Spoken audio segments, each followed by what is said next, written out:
மாவட்ட செய்திகள் சிலவற்றை உங்கள் ஊர் உங்கள் குரல் பகுதியில் பார்க்கலாம். முன்னாள் முதலமைச்சர் பேரறிஞர் அண்ணாவின் 116வது பிறந்தநாள் விழா சத்தியமங்கலம் சுற்றுப்பகுதிகளில் உற்சாகமாக கொண்டாடப்பட்டது. புன்சை புளியம்பட்டி எஸ்ஆர்டி நகரில் பவானிசாகர் அதிமுக எம்எல்ஏ பன்னாரி தலைமையில் அதிமுகவினர் ஏராளமானோர் திரண்டனர். பட்டாசுகள் வெடித்து கொண்டாடிய அவர்கள் அண்ணாவின் புகழை முழங்கியபடி பிரம்மாண்டமான மாலையுடன் ஊர்வலமாக புறப்பட்டனர். முக்கிய சாலைகளின் வழியே ஊர்வலமாக சென்ற அவர்கள் நகராட்சி அலுவலக வளாகத்தில் உள்ள அண்ணா சிலைக்கு மாலை அணிவித்து மரியாதை செலுத்தினர்.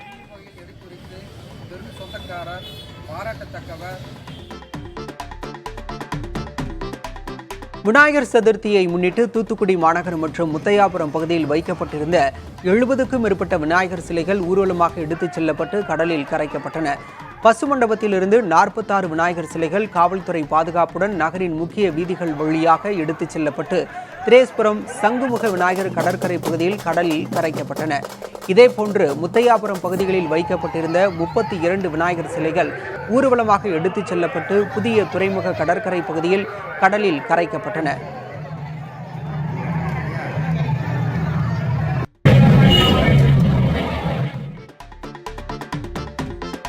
சேலம் மாவட்டம் மேட்டூர் அருகே நங்கவள்ளி கால்நடை வாரச்சந்தையில் 2 கோடி ரூபாய்க்கு மேல் ஆடுகள் விற்பனை ஆனது. நாளை மறுதினம் புரட்டாசி மாதம் தொடங்குவதால் வெள்ளாடு மற்றும் செம்மறி ஆடுகளை கறிக்கடை வியாபாரிகள் பெருமளவில் வாங்கிச் சென்றனர்.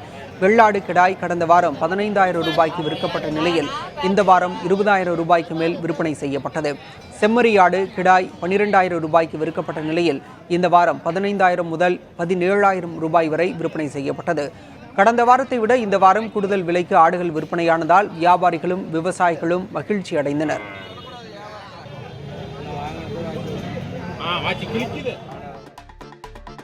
மதுரை தமுக்க மைதானத்தில் நடைபெற்று வரும் புத்தக திருவிழா வரும் 17ஆம் தேதி வரை நடைபெறும் என மாவட்ட ஆட்சியர் தெரிவித்துள்ளார்.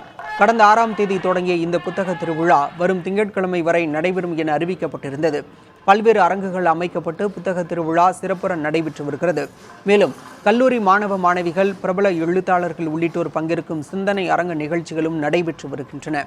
இந்நிலையில் கூடுதலாக ஒரு நாள் புத்தக திருவிழா நீட்டிக்கப்படும் என மாவட்ட ஆட்சியர் சங்கீதா கூறியுள்ளார்.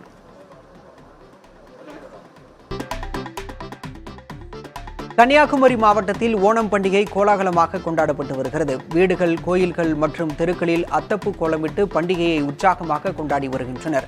புலியாட்டம், கதகளி உள்ளிட்ட கலை நிகழ்ச்சிகளும் களைகட்டின. மாவேலி மன்னர் போல வேடமணிந்து வீடு வீடாக சென்று ஓணம் வாழ்த்துக்களையும் பகிர்ந்து கொண்டனர்.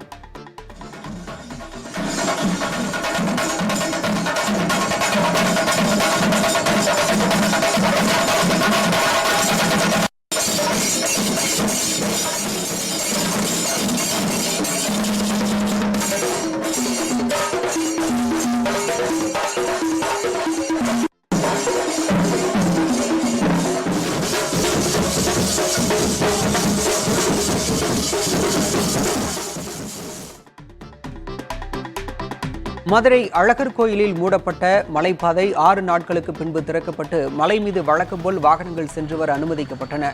அழகர் கோயில் மலை மீது முருகனின் 6வது படை வீடான பழமுதிர்ச்சோலை முருகன் கோயில், வற்றாத நூபுர கங்கை தீர்த்தம், ராக்காயம்மன் கோயில் உள்ளது. இந்நிலையில் தார்ச்சாலை அமைக்கும் பணிக்காக கடந்த 9ஆம் தேதி முதல் 14ஆம் தேதி வரை மலைப்பாதை மூடப்பட்டு பக்தர்கள் நடந்து செல்ல மட்டும் அனுமதிக்கப்பட்டனர். இந்நிலையில் சாலை பணிகள் முடிவுற்றதை தொடர்ந்து மலைப்பாதை பொதுமக்கள் பயன்பாட்டிற்கு திறந்துவிடப்பட்டு வழக்கம் போல வாகனங்கள் சென்று வருகின்றன. ஞாயிற்றுக்கிழமை விடுமுறை தினம் என்பதால் ஏராளமான பக்தர்கள் சுவாமி தரிசனம் செய்து வருகின்றனர்.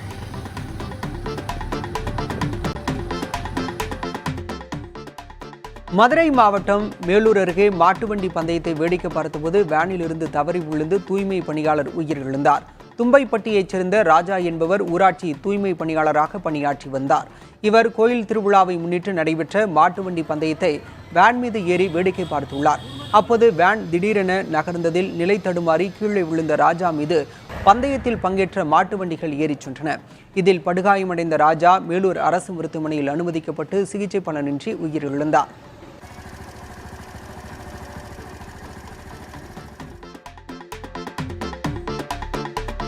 உதகை சுற்றுலா தலங்களில் ஓணம் பண்டிகை விடுமுறையை சுற்றுலா பயணிகள் கொண்டாடி வருகின்றனர்.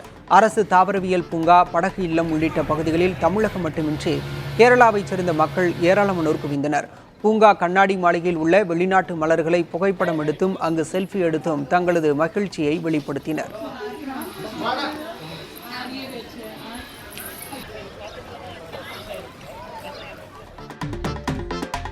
முருகனின் இரண்டாம் படை வீடான திருச்செந்தூர் சுப்பிரமணிய சுவாமி கோயிலில் ஒரே நாளில் 100க்கும் மேற்பட்ட திருமணங்கள் நடைபெற்றன.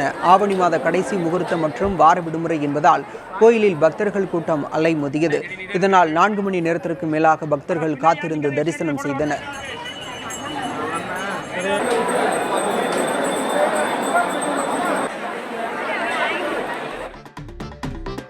தஞ்சை மாவட்டம் பட்டுக்கோட்டை அருகே நெம்மேலி கிராமத்தில் உள்ள உண்ணாமுலை தாயார் உடனுறை அருணாச்சலேஸ்வரர் கோயிலில் உலக நன்மை வேண்டி 108 பசுக்களுக்கு கோபூஜை நடைபெற்றது. இதையொட்டி பசுக்களுக்கு சந்தனம், குங்குமம் இட்டு துணி கட்டி மாலை அணிவிக்கப்பட்டது. அதனைத் தொடர்ந்து ஒரே இடத்தில் 108 பசுக்களையும் வைத்து கோபூஜை நடத்தப்பட்டது.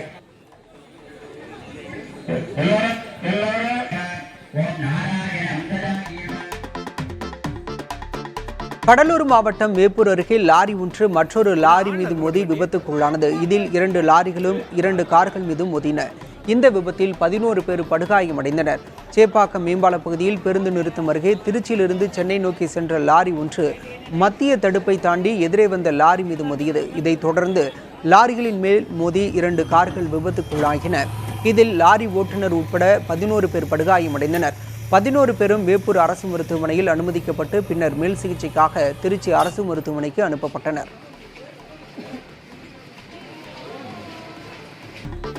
திருவண்ணாமலை மாவட்டம் வந்தவாசியிலிருந்து பெங்களூருவுக்கு புத்தம் புதிய பேருந்துகளை இயக்கும் விழா நடைபெற்றது. வந்தவாசியிலிருந்து ஆரணி, வேலூர் வழியே பெங்களூருவுக்கு தினமும் காலையிலும் மாலையிலும் 2 பேருந்துகள் இயக்கப்படுகின்றன. தொலைதூரத்துக்கு பயணப்பட்ட அந்த பேருந்துகள் பழையதாகிவிட்டதால் புதிதாக 2 பேருந்துகள் சேவையில் அறிமுகப்படுத்தப்பட்டுள்ளன. இவற்றை ஆரணி திமுக எம்பி தரணி வேந்தன் கொடியசைத்தும் ரிப்பன் வெட்டியும் தொடக்கி வைத்தார். விழாவில் பங்கேற்ற வந்தவாசி திமுக எம்எல்ஏ அம்பேத்குமார், எம்பி தரணி வேந்தன் உள்ளிட்டோரை புதிய பேருந்தில் அமர வைத்து சிறிது தூரம் இயக்கினர்.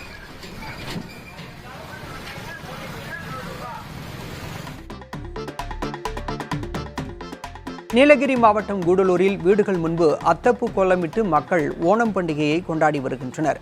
கேரள எல்லையில் அமைந்துள்ள கூடலூரில் வசிக்கும் மலையாள மக்கள் மட்டுமின்றி அனைத்து தரப்பு மக்களும் தங்களது வீடுகள் முன்பு பூக்கோலமிட்டு ஓணம் திருநாளை கொண்டாடினர்.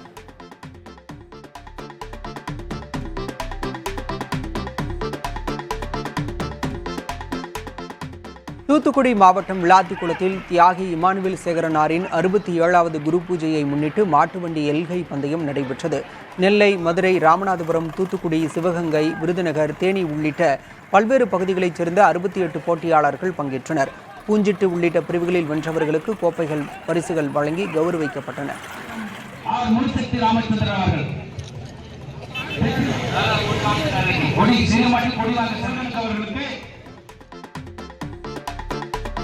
பண்டிகை கால விடுமுறை மற்றும் ஆவணி மாத கடைசி முகூர்த்த நாள் காரணமாக கோவை மேட்டுப்பாளையம் பகுதியில் போக்குவரத்து நெரிசல் ஏற்பட்டது. கோவை மாவட்டம் வழியாக வரும் சுற்றுலா பயணிகள் மேட்டுப்பாளையம் பகுதியை கடந்தே உதகை போன்ற சுற்றுலா தலங்களுக்கு செல்ல வேண்டும். இதனால் தினமும் 2000க்கும் மேற்பட்ட வாகனங்கள் மேட்டுப்பாளையத்தை கடந்து சென்று வருகின்றன. போக்குவரத்து நெரிசல் ஏற்படாமல் இருக்க முக்கிய சாலைகளில் கூடுதல் காவல்துறையினரை பணியமர்த்த வாகன ஓட்டிகள் கோரிக்கை விடுத்துள்ளனர்.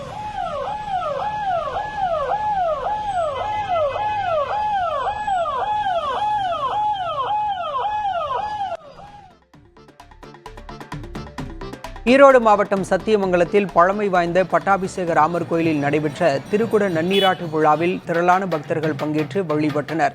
200 ஆண்டுகள் பழமையான இக்கோயிலில் திருப்பணிகள் நிறைவடைந்ததை தொடர்ந்து திருக்குட நன்னீராட்டு விழா நடைபெற்றது. பாரம்பரியமிக்க மீனாட்சி வாத்தியம் முழங்க பவானி ஆற்றிலிருந்து புனித நீர் எடுத்து வரப்பட்டது. கோயிலில் நடைபெற்ற யாகசாலை பூஜைகள் நிறைவடைந்ததை தொடர்ந்து விமான கலசங்களில் புனித நீர் ஊற்றப்பட்டு திருக்குட நன்னீராட்டு நடத்தப்பட்டது.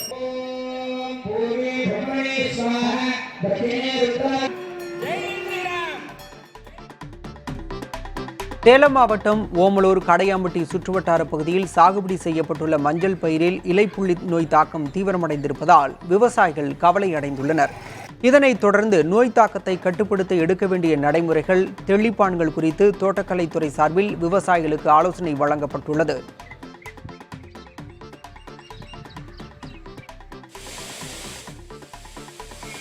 தென்காசி மாவட்டத்தில் வார விடுமுறை மற்றும் ஓணம் பண்டிகையை முன்னிட்டு குற்றால அருவிகளில் சுற்றுலா பயணிகள் குவிந்தனர். அவ்வப்போது சாரல் மழை பொழிவதால் அனைத்து அருவிகளிலும் நீர்வரத்து உள்ளது. இந்த சூழ்நிலையில் ஓணம் பண்டிகை மற்றும் வார விடுமுறை நாளான இன்று குற்றால பிரதான அருவி, ஐந்தருவி, பழைய குற்றால அருவி என அனைத்து அருவிகளிலும் தமிழக மற்றும் கேரள சுற்றுலா பயணிகளின் வருகை அதிகரித்து காணப்படுகிறது. தண்ணீர் வரத்து மிதமாக உள்ளதால் சுற்றுலா பயணிகள் மகிழ்ச்சியுடன் குளித்து மகிழ்கின்றனர்.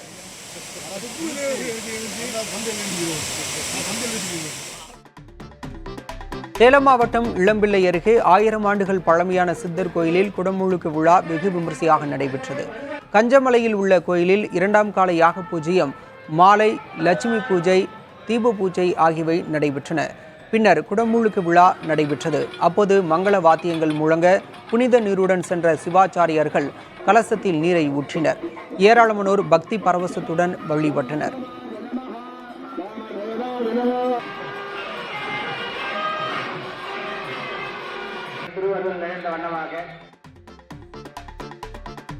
நாகை மாவட்டம் அக்கரைப்பேட்டை முத்துமாரியம்மன் கோயில் கும்பாபிஷேக விழாவிற்கு மேளதாளம் முழங்க சீர்வரிசை கொண்டு வரப்பட்டது. 15 ஆண்டுகளுக்கு பின் நடைபெறும் இக்கோயிலின் மகா கும்பாபிஷேக விழாவை முன்னிட்டு கீச்சாங்குப்பம் மகா காளியம்மன் கோயிலிலிருந்து சீர்வரிசை கொண்டு செல்லும் நிகழ்ச்சி நடைபெற்றது. அப்போது மேளதாளம் முழங்க புறப்பட்ட ஊர்வலத்தில் மலர், தேங்காய், பழம், பட்டாடைகள் மற்றும் தங்க நகை அடங்கிய தாம்பூலங்களை மீனவ மக்கள் சீர்வரிசையாக எடுத்துச் சென்றனர். பின்னர் பாரம்பரிய வழக்கப்படி சிறப்பு அலங்காரத்தில் எழுந்தருளிய அம்மனை மீனவ மக்கள் வழிபட்டனர்.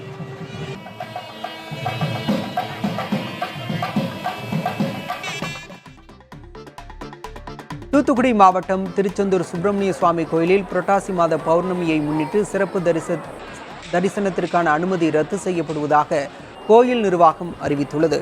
நாள்தோறும் பல்லாயிரக்கணக்கான பக்தர்கள் சுவாமி தரிசனம் செய்ய வருகை தரும் நிலையில் கடந்த சில மாதங்களாக பௌர்ணமி நாட்களில் பக்தர்களின் கூட்டம் அலைமோதுகிறது. இதனால் தரிசனம் செய்வதில் ஏற்படும் சிக்கலை தவிர்க்க புரட்டாசி மாத பௌர்ணமியை முன்னிட்டு வரும் 17, 18 ஆகிய தேதிகளில் சிறப்பு தரிசனத்திற்கு அனுமதி கிடையாது என்றும் பொது தரிசனத்தில் எந்த மாற்றமும் இல்லை எனவும் கோயில் நிர்வாகம் சார்பில் தெரிவிக்கப்பட்டுள்ளது.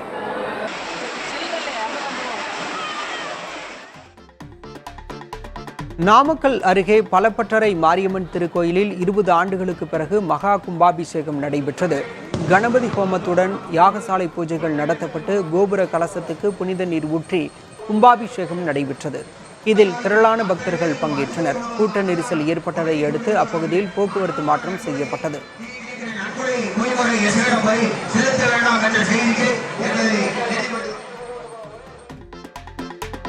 கடலூர் மாவட்டம் திருவந்திபுரம் தேவநாத சுவாமி கோயில் மண்டபத்தில் ஒரே நாளில் 100க்கும் மேற்பட்ட திருமணங்கள் நடைபெற்றதால் கூட்ட நெரிசல் ஏற்பட்டது. முகூர்த்த தினம் என்பதால் திருவந்திபுரம் தேவநாத சுவாமி கோயில் மண்டபத்தில் நிறைய ஜோடிகளுக்கு திருமணம் நடைபெற்றது. இதனால் மணமக்களின் உறவினர்கள் மண்டபத்தில் குவிந்ததால் நிற்கக்கூட இடமில்லாமல் நெரிசல் ஏற்பட்டது.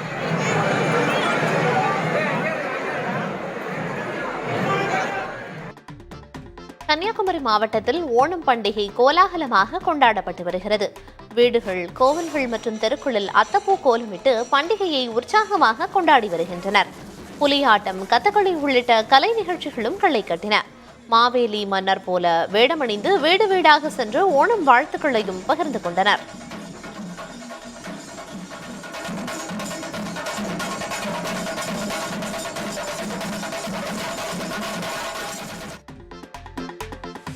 தென்காசி மாவட்டத்தில் வார விடுமுறை மற்றும் ஓணம் பண்டிகையை முன்னிட்டு குற்றால அருவிகளில் சுற்றுலா பயணிகள் குவிந்தனர்.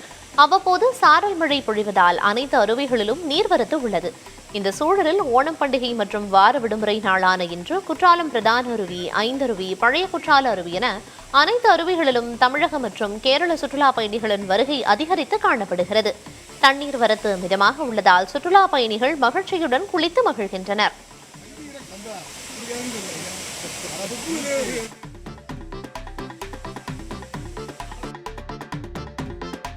சேலம் மாவட்டம் ஓமலூர், காடையாம்பட்டி சுற்றுவட்டார பகுதிகளில் சாகுபடி செய்யப்பட்டுள்ள மஞ்சள் பயிரில் இலைப்புள்ளி நோய் தாக்கம் தீவிரமடைந்துள்ளதால் விவசாயிகள் கவலையடைந்துள்ளனர். இதைத் தொடர்ந்து நோய் தாக்கத்தை கட்டுப்படுத்த எடுக்க வேண்டிய நடைமுறைகள், தெளிப்பான்கள் குறித்து தோட்டக்கலைத்துறை சார்பில் விவசாயிகளுக்கு ஆலோசனை வழங்கப்பட்டுள்ளது.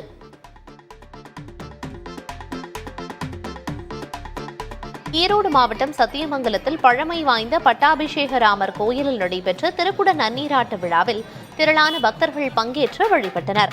200 ஆண்டுகள் பழமையான இக்கோயிலில் திருப்பணிகள் நிறைவடைந்ததை தொடர்ந்து திருக்குட நன்னீராட்டு விழா நடைபெற்றது.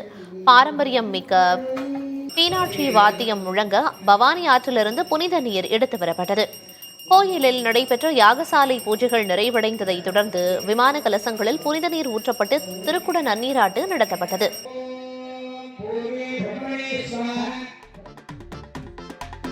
சேலம் மாவட்டம் ஆத்தூர் அருகே நரசிங்கபுரத்தில் சொர்ணபுரீஸ்வரர், விநாயகர், முருகன் உள்ளிட்ட பரிவார தெய்வங்கள் கோயில் மகா கும்பாபிஷேகம் நடைபெற்றது. இதையொட்டி கோயிலில் 4 கால யாகசாலை பூஜைகள் நடைபெற்றன. பின்னர் புனித நீர் அடங்கிய குடங்கள் ஊர்வலமாக கொண்டு செல்லப்பட்டு கோபுர கலசங்கள் மீது புனித நீர் ஊற்றப்பட்டு கும்பாபிஷேகம் நடைபெற்றது. பின்னர் பக்தர்கள் மீது புனித நீர் தெளிக்கப்பட்டது.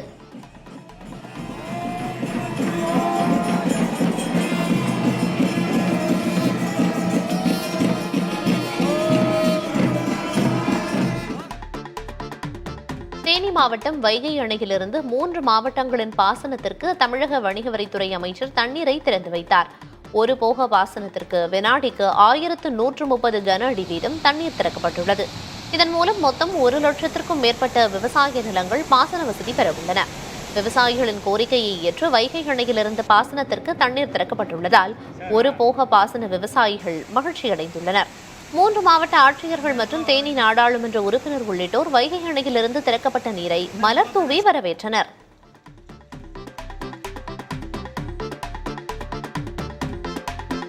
கடலூர் மாவட்டம் விருத்தாச்சலம் அருகே பேருந்து நிழற்குடை மீது லாரி மோதி விபத்து ஏற்பட்டது. விருத்தாச்சலத்தில் வருவாய் வட்டாட்சியர் அலுவலகம் எதிரே வந்து கொண்டிருந்த லாரி திடீரென கட்டுப்பாட்டை இழந்து தாறுமாறாக ஓடியது. தள்ளுவண்டி மீது மோதிய லாரி நிற்காமல் அருகில் இருந்த பேருந்து நிறுத்தம் நோக்கி சென்றது. இதனால் அங்கு நின்றிருந்த பயணிகள் பதறியெடுத்து அலறி ஓடினர். தொடர்ந்து பேருந்து நிறுத்த நிழற்குடை மீது மோதி அந்த லாரி நின்றது. இதையடுத்து பொதுமக்கள் அங்கு சென்று பார்த்தபோது லாரி ஓட்டுநர் மது போதையில் லாரியை இயக்கியது தெரியவந்ததால் அவரை பிடித்து காவல் நிலையத்தில் ஒப்படைத்தனர்.